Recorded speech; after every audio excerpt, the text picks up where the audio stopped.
अंगे च सुरेंद्रे च कौशिके पाद संस्पृशि निर्विशेष मनस्काय श्री वीरस्वामिने नमः। आर्हत वाङ्मय में कहा गया है, आया वया ही चयसो उमल्लम कामे कमाही कमियंखु दुखम छिंदाहि दोषं विण इज्जरागम एवं सुही हो हिषि संपराय। प्रश्न होता है कि इस संसार में सुखी कैसे बना जा सकता है, रहा जा सकता है। शास्त्र में सुखी बनने के संदर्भ में एक श्लोक में एक बात बताई गई, आया वयाही आतापय और त्यज सौकुमारियम। सुखी बनने के लिए अपने आप को तपाओ, सुकुमारता को छोड़ो। आदमी में कुछ कठोर जीवन जीने का सामर्थ्य भी हो जाए, प्रतिकूलता को बड़ी आसानी से झेलने का मनोभाव हो जाए, ज्यादा सुविधावादी मनोवृत्ति न रहे, कोई थोड़ी कठिनाई आ गई तो आ गई, अपने ढंग से काम करते रहो और कठिनाई से ज्यादा प्रभावित मत बनो, दुष्प्रभावित मत बनो। डरो मत, भागो मत, जागो, भागो मत, भागो मत। आदमी थोड़ी सी कठिनाई आई और भागने की चेष्टा करे, कार्य को छोड़ने की चेष्टा करे, तो यह सुखी बनने में बाधा हो सकती है। कुछ प्रतिकूलता को भी अगर आ गई है और कार्य करना है तो कुछ प्रतिकूलता मानो भोगनी अपेक्षित है, आवश्यक है, और कोई उपाय नहीं है। तो आदमी सोचे कार्य का कितना महत्व है और इस थोड़ी सी प्रतिकूलता का कितना महत्व है, कितना मूल्य है। मैं इस थोड़ी सी प्रतिकूलता के कारण अगर कार्य को छोड़ दूंगा तो कितना ज्यादा नुकसान में रह जाऊंगा या लाभ से वंचित रह जाऊंगा। तो क्यों नहीं थोड़ी प्रतिकूलता को झेल लूं। थोड़ी प्रतिकूलता झेलने में ठीक है, मान लो शरीर को थोड़ा कष्ट पड़ेगा तो पड़ेगा, मुझे लाभ कितना हो सकेगा कार्य करने से। जैसे हमारे मुनिवर संत लोग हैं, यहाँ तो सर्दी संभवतः ज़्यादा विशेष नहीं है, ज़्यादा नहीं है। कई बार उत्तर भारत में उधर यात्रा हो तो ये जो समय है पौष महीने का, जनवरी का, सर्दी बहुत ज़्यादा पड़ सकती है। तो अब सर्दी है, अब यात्रा भी करनी है, अब सर्दी सर्दी सी सी सी सी करते रहो तो बिहार नहीं करेंगे, वो सी है तो आगे मंजिल पर कैसे पहुंचेंगे। सुबह उठने का समय हो गया, भी सी लागे, सी बहुत है, पड़े रहो अंदर तो काम कैसे होगा। थोड़ा मनोबल ठीक है, उठो, काम में लगो, बिहार करना है तो चलो, कदम कदम आगे बढ़ो।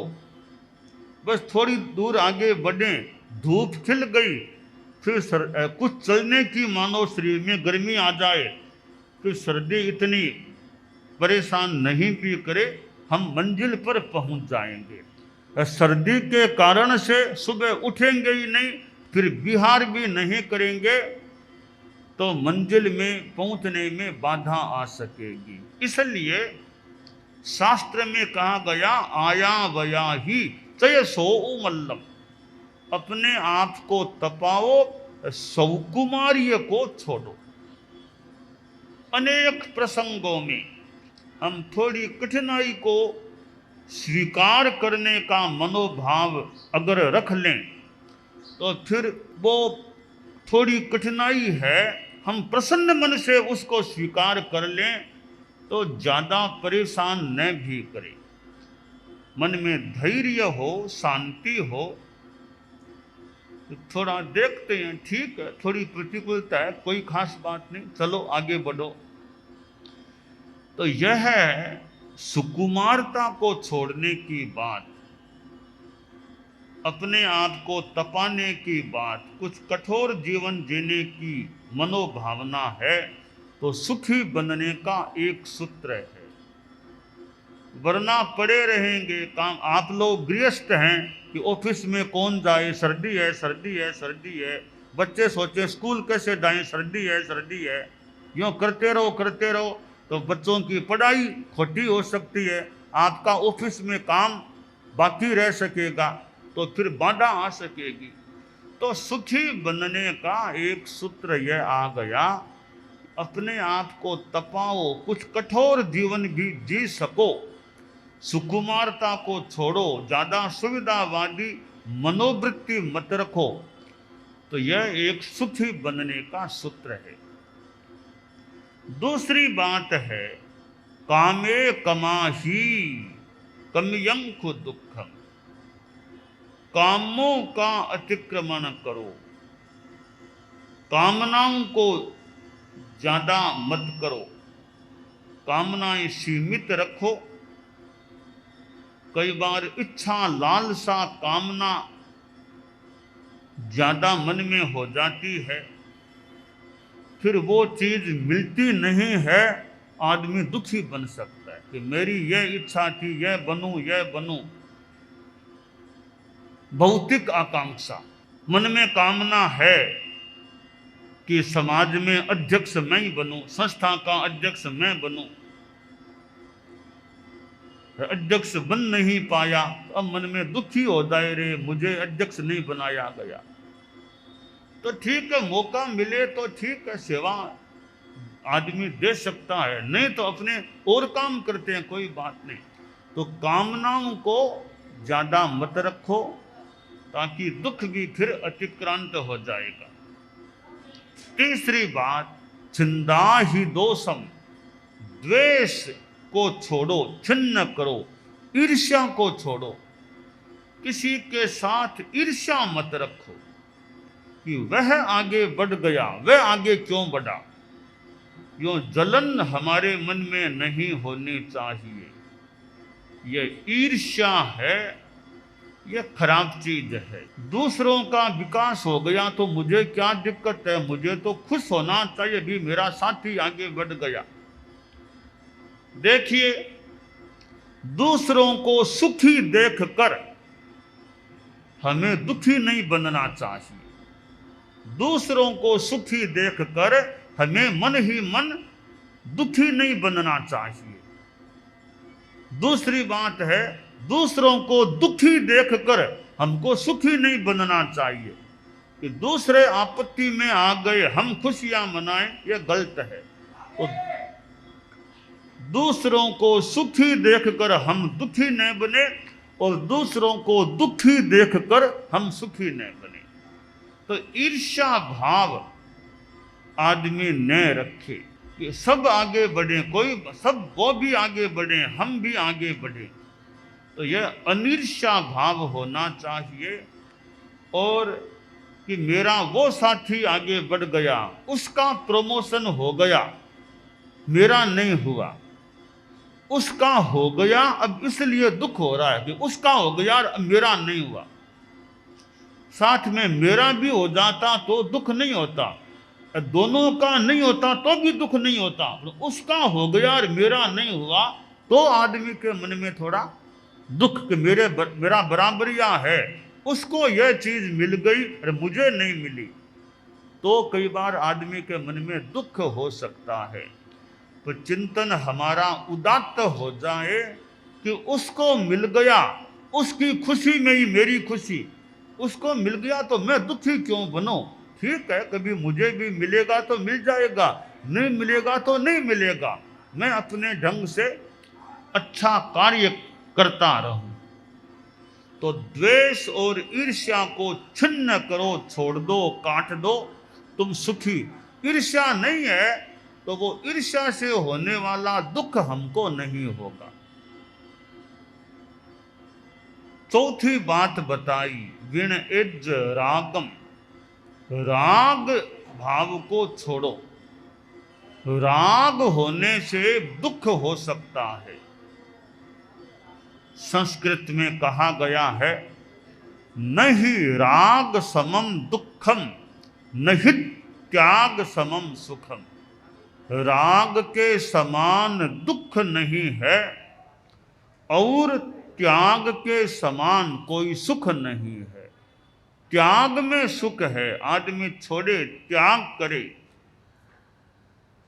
इच्छाएं लालसाएं भी कम रखें, भौतिक चीजों का ज्यादा संग्रह नहीं करना, त्याग नहीं चाहिए, नहीं चाहिए। ये त्याग है, ये सुख का बड़ा राज है, साधन है, कारण है। तो त्यागी सुखी बन सकता है, त्याग में बड़ा आनंद रहता है। तो अपने आप को तपाना और सुकुमारता को छोड़ना, कामों कामनाओं का अतिक्रमण करो, कामनाओं को छोड़ो, और यह द्वेष ईर्ष्या को छोड़ें और राग भावना को छोड़ें, ममत्व को छोड़ें, आसक्ति को छोड़ें, तो हम इस प्रकार संसार में सुखी बन सकते हैं।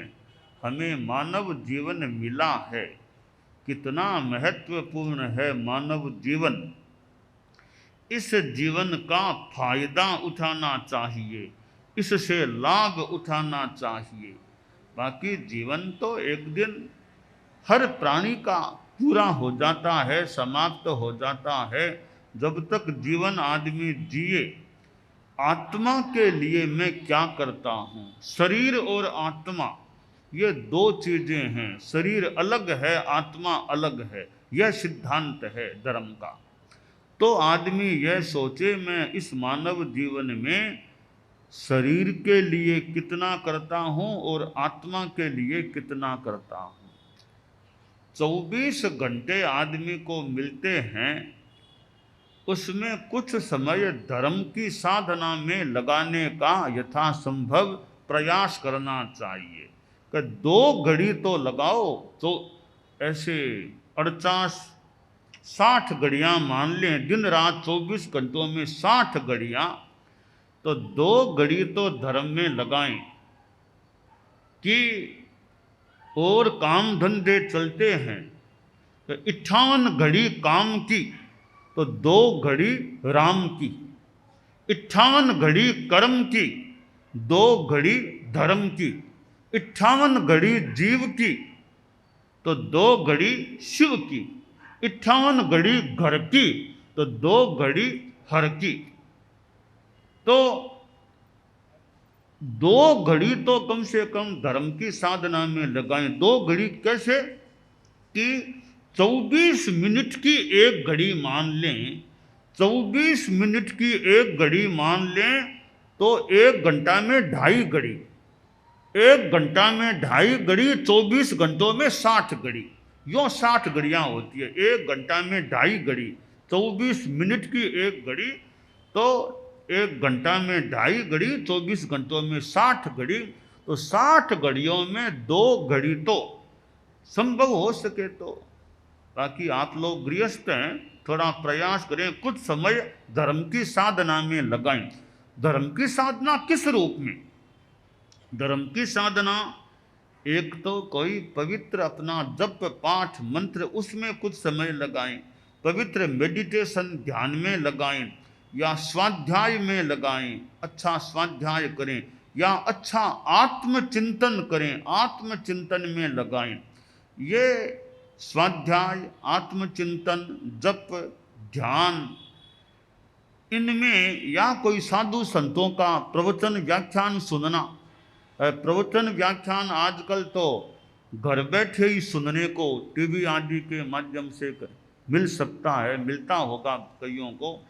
तो कुछ समय इस रूप में धर्म के खाते कर दें। और कई लोग तो अभी प्रवचन टीवी में आ रहा है, अब सामायिक लेके बैठ जाओ, प्रवचन भी सुन लेंगे, साथ में सामायिक भी आज हो जाती है। तो यूं 2 घड़ी कम से यूं 2 घड़ी यानी एक मुहूर्त हमारे ये सामायिक होती है, 48 मिनट में एक सामायिक होती है। तो 48 मिनट 2 घड़ी सामायिक में लगा दें तो 2 घड़ी धर्म की, इस रूप में 2 घड़ी धर्म में बीत सकती है। तो यह जो कथन है कि 58 घड़ी काम की 2 घड़ी राम की, तो गृहस्थ है, एकदम तो कोई साधु तो है नहीं, तो और भी दुकान भी जाना है, ऑफिस जाना, फैक्ट्री देखना, परिवार पर भी ध्यान देना, समाज में भी काम करना, खुद के शरीर के लिए भी ध्यान देना, कभी कभी दवाई भी लेना, कभी डॉक्टर के पास जाना, तो और सारे काम चलते हैं। तो वे काम भी करने जरूरी हो सकते हैं। तो 58 घड़ी और कामों के लिए मान लो, तो 2 घड़ी तो राम के लिए, धर्म के लिए निकालो। तो यूं आदमी प्रयास करके टाइम मैनेजमेंट पर ध्यान दे करके कुछ समय धर्म की साधना में लगाने का प्रयास करे। प्रत्येक दिन विशेष कोई परिस्थिति न हो, हमारे यहाँ तो एक सामायिक रोज हो जाए तो बस वो 2 घड़ी धर्म वाली बात हो सकती है। तो यूँ जैन हो अजैन हो कोई भी हो, कुछ समय अध्यात्म में आत्मचिंतन, स्वाध्याय, जप, ध्यान, इन चीज़ों में कुछ समय लगाने का प्रयास करना चाहिए। तो यह जो कुछ समय अपनी आत्मा के लिए लगता है, वह भी एक हमें सुखी बनाने की दिशा में आगे ले जा सकता है। तो बाकी 58 घड़ी जो काम की है, उसमें भी ध्यान दो कि काम तो मान लो रूटीन में करना है सारे, पर कोई निंदनीय काम न करूं, घृणास्पद काम जैसे धोखाधड़ी, किसी को धोखा देना, किसी को फालतू तकलीफ देने का प्रयास करना, चोरी करना, फालतू झूठ कपट करना, इन चीज़ों को तो 58 घड़ी जो काम की है उसमें भी इनसे बचने का प्रयास करना चाहिए। ठीक है, खाना खाना है, कि रसोई बनाना है, कि ऑफिस जाना है, कि दुकान जाना है, बच्चों को स्कूल जाना है, और शरीर के लिए स्नान करना आदि आदि मान लो काम है, कभी समाज में जाना है, यह तो मान लिया काम है।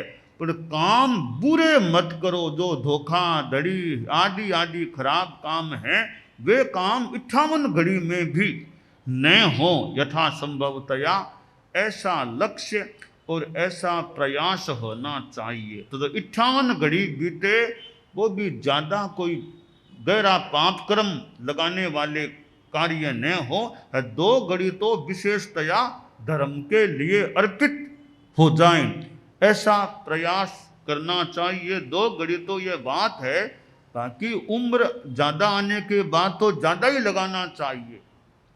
75 वर्ष आ गए, 80 वर्ष आ गए, अब तो धर्म के लिए 2 घड़ी नहीं, 8 घड़ी लगाओ, 10 घड़ी लगाओ, जितनी संभव हो सके ज़्यादा समय धर्म के लिए लगाना चाहिए। क्योंकि 75 वर्ष आ गए, 80 के निकट हैं, अब तो और कार्यों से कुछ निवृत्ति लेकर धर्म में ज़्यादा प्रवृत्ति करनी चाहिए। यह सामायिक है भाई, 75 आ गए हैं, अब तो 2 सामायिक रोज करने का प्रयास यथासंभवतया करना चाहिए। 80 आ गए तो और ज़्यादा ध्यान दें, धर्म में मेरा ज़्यादा समय लगे। तो ठीक है, आदमी एकदम निष्क्रिय न भी बने, पर धर्म में सक्रिय ज़्यादा बने, ऐसा प्रयास करना चाहिए। तो उम्र के साथ भी धर्म का संबंध हमें बिठाना चाहिए। किस, एक तो मान लो 25 वर्ष का युवक है तो वो तो मान लो ज़्यादा समय धर्म के लिए न निकाल पाए, उसके तो कमाई भी करने के दिन है और भी मान लो अभी उम्र है, परंतु उम्र आगे बढ़ गई है। अब 75-80 आ गए, अब 25 की तरह थोड़ी भागदौड़ करते रहेंगे। अब ज्यादा भीतर की ओर, आत्मा की ओर, परमात्मा की ओर, आत्म स्वभाव की ओर ज्यादा बढ़ने का आदमी को प्रयास करना चाहिए। तो ये जो सुखी बनने के कुछ सूत्र शास्त्रकार ने बताए हैं, वे अपने आप में हम जो हमारे लिए मननीय हैं, मनन करें कि कैसे इच्छाओं को कम करें, ईर्ष्या आदि में न ईर्ष्या न करें, सुकुमारता को छोड़ें, कुछ कठोरता को भी झेल सकें, ऐसा मनोभाव रखें। तो इस प्रकार हमारा जीवन अच्छे सूत्रों की साधना से सुखी रह सकता है। हम फिर परम सुख की दिशा में भी आगे बढ़ सकते हैं। एकाग्रता, तन्मयता, अपने आप को मंगलमय अनुभव करते हुए, नमो अरहंताणम, नमो सिद्धाणम, नमो आयरियाणम, नमो उवज्झायाणम, नमो लोए सब्बसाहूणम,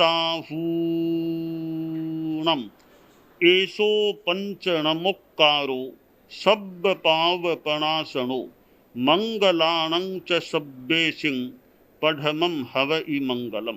चत्तारि मंगलम, अरहंता मंगलम, सिद्धा मंगलम, साहू मंगलम, केवलिपन्नतो धम्मो मंगलम। चत्तारि लोगुत्तमा, अरहंता लोगुत्तमा, सिद्धा लोगुत्तमा, साहू लोगुत्तमा, केवलिपन्नतो धम्मो लोगुत्तमो। चत्तारि शरणं पवज्जामि, अरहन्ते शरणं पवज्जामि, सिद्धे शरणं पवज्जामि, साहू शरणं पवज्जामि, केवलिपन्नतं धम्मं शरणं पवज्जामि। धम्मो मंगलमुक्किट्ठम्, अहिंसा संजमो तवो, देवावितं नमंसन्ति जस्य धम्मे सयामणो। च इत्ता भारहं वासं चक्रवट्टी महिद्धियो, सन्ति सन्ति करे लोए पत्तो गइमणुत्तरम्। देवदानव गन्धर्वा जक्ष रक्षस किन्नरा, बंभयारिं नमंसन्ति दुक्करं जे करन्ति तम्। मंगलं भगवान् वीरो, मंगलं गौतमो गणी, मंगलं स्थूलभद्राद्यः जैन धर्मोस्तु मंगलम। मंगलम मतिमान भिक्षुः, मंगलम भारमल्लकः, मंगलम रायचंद्राद्या, मंगलम तुलसी गुरुः, महाप्रज्ञोस्तु मंगलम। तेरा पंथोस्तु मंगलम। विघ्न हरण मंगल करण, स्वामी भिक्षुनो नाम। गुण ओळख समरण किया, सर अचिंत्या काम। विघ्न हरण मंगल करण, स्वामी भिक्षुनो नाम। गुण ओळख समरण किया, सर अचिंत्या काम, विघ्न हरण मंगल करण, स्वामी भिक्षुनो नाम, गुण ओळख समरण किया, सर अचिंत्या काम,